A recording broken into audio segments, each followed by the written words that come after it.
जय शिव गोरख। प्रिय श्रोताओं, आप देख रहे हैं स्कंद पुराण और सुन रहे हैं स्कंद पुराण का। आज सुनेंगे भाग 7 तथा माहेश्वर खंड का भाग 6। पिछले भाग में आपने सुना कि वीरभद्र ने राजा दक्ष को मृत्युदंड दिया और ब्रह्मा जी की प्रार्थना करने पर भगवान शिव ने राजा दक्ष को पुनः जीवित कर दिया। अब आगे की कथा इस भाग 7 में सुने। लोमस ऋषि जी कहते हैं कि भगवान शिव के पूजन की महिमा अत्यंत ही प्रभावकारी है। जो मनुष्य शिव मंदिर के आंगन में झाड़ू लगाते हैं वे निश्चय ही भगवान शिव के लोक में पहुंचकर संपूर्ण विश्व के लिए वंदनीय हो जाते हैं। जो भगवान शिव के लिए जो अत्यंत प्रकाशमान दर्पण अर्पण करते हैं वे आगे चलकर शिव जी के सम्मुख उपस्थित रहने वाले पार्षद होंगे। जो लोग देवादिदेव सूर्यपाणी शंकर को चौवन भेंट करते हैं वे त्रिलोकी में जा कहीं अन्य जन्म लेंगे, उन पर चंवर डुलता रहेगा। जो लोग भगवान हरिहर के सम्मुख दीप दान करते हैं वे भविष्य में तेजस्वी होते और दोनों कुलों का उद्धार करते हैं। जो लोग टूटे हुए शिव मंदिर को पुनः बनवा देते हैं वे निसंदेह द्विगुण फल के भागी होते हैं। जो ईंट अथवा पत्थर से भगवान शिव तथा विष्णु के लिए नूतन मंदिर निर्माण कराते हैं वे तब तक स्वर्गलोक में आनंद भोगते हैं जब तक इस पृथ्वी पर उनकी वह कीर्ति स्थित रहती है।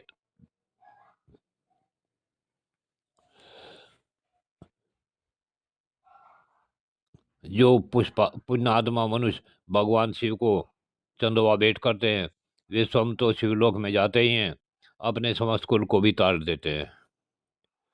जो अधिक आवाज करने वाली घंटा लेकर उसे शिव मंदिर में बांधते हैं वे भी त्रिलोकी में तेजस्वी और कीर्तिमान होते हैं।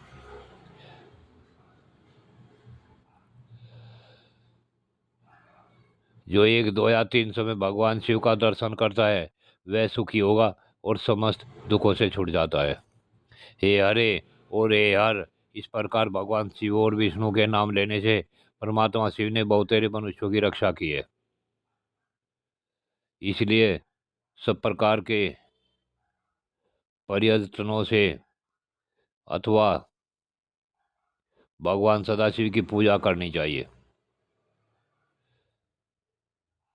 पत्र पुष्प फल स्वच्छ जल तथा करने से भी भगवान शिव की पूजा करके मनुष्य उन्हीं के समान हो जाता है। जिनके मुख में नमः शिवाय पंचाक्षर मंत्र सदा उच्चारित होता रहता है मनुष्य भगवान शंकर के स्वरूप होते हैं। प्रातःकाल, मध्याह्न काल तथा संध्या के समय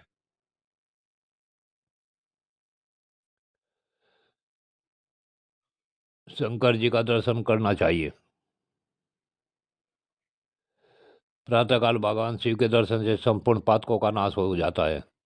दोपहर के समय शिव जी के दर्शन से मनुष्यों के 7 जन्मों के पाप नष्ट हो जाते हैं तथा रात्रि काल में शंकर जी के दर्शन से जो पुण्य होता है उसकी तो कोई गणना ही नहीं है।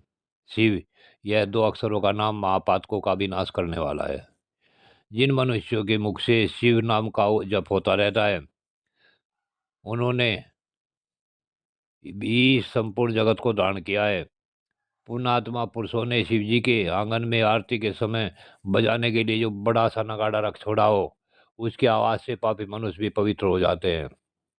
इसलिए चिरकाल से वंचित संचित प्रचुर धन, बहुमूल्य चमर, मंच, सैया, दर्पण, चंदवा, आभूषण तथा विचित्र वस्त्र भगवान शिव की सेवा में अर्पित करने चाहिए।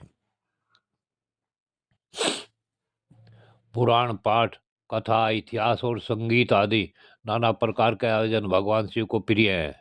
इनकी व्यवस्था करनी चाहिए। ऐसी व्यवस्था करके पापी मनुष्य भी अपने पाप से मुक्त होकर शिवलोक में चले जाते हैं। जो स्वधर्म का पालन करने वाले महात्मा और शिव पूजा के विशेषज्ञ हैं, जिन्होंने गुरु के मुख से शिव की दीक्षा ली है, जो निरंतर शिव जी को पूजा में संलग्न रहते हैं, मन में दृढ़ विश्वास रखकर संपूर्ण विश्व को शिव के रूप में देखते हैं, उत्तम बुद्धि का आश्रय ले सदाचार का पालन करते तथा अपने वर्ण धर्म और आश्रम धर्म में स्थित रहते हैं, वे ब्राह्मण, क्षत्रिय, वैश्य और शूद्र तथा कोई भी क्यों न हो, भगवान शिव के परम प्रिय होते हैं। चांडाल हो या सर्वश्रेष्ठ ब्राह्मण, भजन करने पर सभी भगवान शंकर को अत्यंत प्रिय लगते हैं। भगवान शंकर ही इस संपूर्ण चराचर जगत के आधार हैं, अतः सब कुछ शिव स्वरूप है। यह बात विशेष रूप से जाननी चाहिए। वेद, पुराण, शास्त्र, उपनिषद, आगम और देवता सबके द्वारा भगवान सदाशिव ही जानने योग्य है। मनुष्य निष्काम हो या सकाम, सबको भगवान सदाशिव की आराधना ही करनी चाहिए। प्रिय श्रोताओं, अगर आप निरंतर भगवान शिव की उपासना करेंगे तो आपको भी भगवान शिव की तपस्या का फल प्राप्त होगा और आप जीवन में सफल होंगे। जय शिव गौरव।